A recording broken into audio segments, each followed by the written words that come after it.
It's a long one-liner. Um, I trained at NYU, finishing in 1975, started my academic career at Tufts New England Medical Center, where I was for 5.5 years, then Columbia Presbyterian for 11.5 years, and now Mount Sinai for the last 30 years. And last position was chairman up until about 10 years ago, and now professor emeritus of both neurosurgery and medicine. During residency, Dr. Ransohoff was the chief of the service, and he was an amazing individual with great judgment. But also, Jean Flam was doing the microsurgery, and Ballo Benjamin, a lot of the spine and skull base, and I still hear them talking to me in my ear.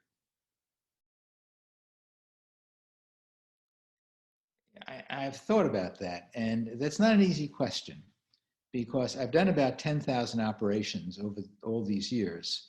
And I think taking care of people and their families has always been number one to me. And I think that's a great accomplishment when you do that much. But if I had to pick one on the academic side, I think it's starting to build the department at Mount Sinai. Lenny Malice was a world-renowned surgeon, had a good department, but it wasn't as academic as I grew up with.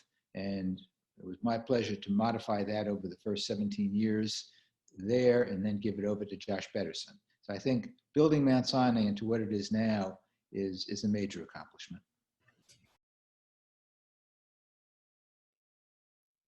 Well, you think I'm going to say pituitary surgery, but actually the acoustics were my favorite because they were more challenging, and we were at the point of anticipating saving the face better than 95% of the time, and then saving hearing.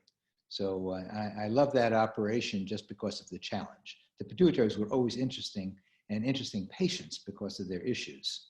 And they're going to survive, all these patients are going to survive both sides, so you want it to be perfect with all of it.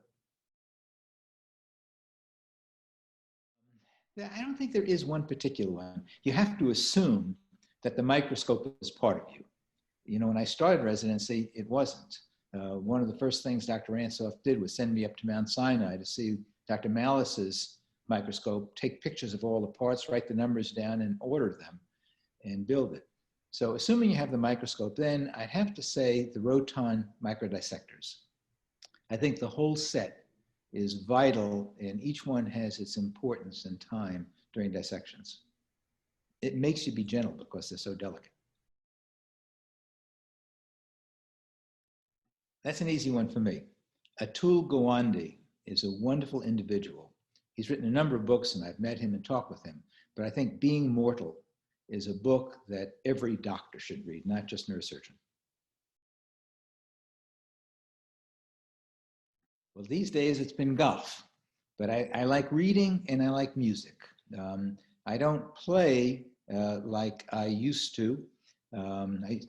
As a kid, I played piano and trumpet, but I like listening to classical music, and I'm on the board of 2 nonprofit organizations that have to do with music. So it keeps me occupied. These days, in the COVID period, I'm learning to play chess again. Well, to students entering neurosurgery, or thinking about it, I'd say it's a spectacular field. It changes every week. It's not just thinking about things, it's actually doing. The techniques, the imaging has changed, but it's very elegant work. I'd say to a resident starting, just love every day. It's hard, it's challenging. There are times when you're tired and a bit depressed, but love every day of it. And I would do it again in a heartbeat. And for those finishing, that's a little bit easier for me. And I've always said it to all the residents, that first, you're not a neurosurgeon. First, you're a doctor. And think about the fact that you have patients and families in front of you, and that's your main goal, to comfort them, to make them better, and not think of them as, oh, an interesting tumor, but that's someone who's challenged at the moment and you're there to help. And never forget that when you go out.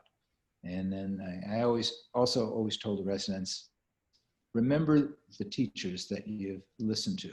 Hear them standing above you and behind you on your shoulder the whole time. You may not listen to every word, but hear it and think about it and evaluate it. And you'll take the best of each of the teachers you've had and put it together. It's not just one individual or two. You'll take something from every one of the teachers. And, but still coming back to it, I think remembering that it's a patient on the table is to me the number one issue.